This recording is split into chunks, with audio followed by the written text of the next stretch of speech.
په افغانستان کې دوه داسې زبردست قانونونه پاس شوي دي چې په هر اسلامي ملک او په هر مسلمان باندې داسې قانون پاس کړی شي او لاګو کړی شي. که چېرته کې تاسو د اسلامي ملک مثال ګورئ نو په دې ټایم کې بهترین مثال افغانستان تاسو ته درکولی شم. هغه دوه قانونونه چې تاسو واورئ یقینا تاسو به وایئ چې په واقع د اسلامي ریاست او اسلامي ملک څه ته ویلی شي نو هغه افغانستان دی. کوم کس چې د افغانستان سرکار کې دی مطلب سرکاري نوکري کوي او هغه چېرته کې د خپل ډیوټۍ د وجې یا څه د بل څه د وجوهاتو د وجې هغه مونځ ته لانړی او مونځ یې ونه کړو په جمع جومات سره یا مونځ ته قضا شو نو په پیله ځل به هغه ته وارننګ ورکولی کېږي. که چېرته کې دوباره داسې چل وکړو نو د هغه د تنخوا نه به پیسې کټ کولی کېږي.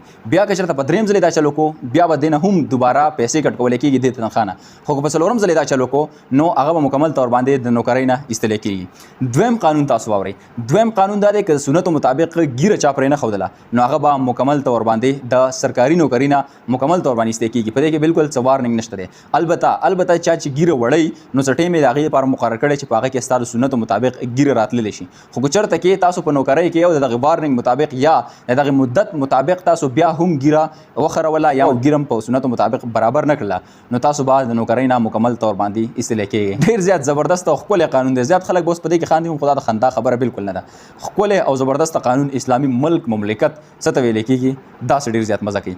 دا قانون ما اورېدلی دی. البته چې دا قانون شته دی په افغانستان کې او که نه هغه به راسه د افغانستان چې زموږ کتونکي دي هغه به راسه شاملوي.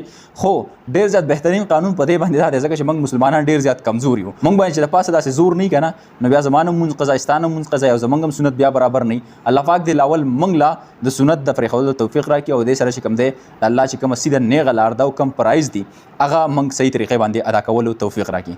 آمین. د دې قانون حوالې سره ستاسو خپل سره د هغه سره هم کمنټ شامل کړئ. انشاءالله ملاویږو نوي ویډیو کې تر هغه مال راکړي اجازت د الله په امان.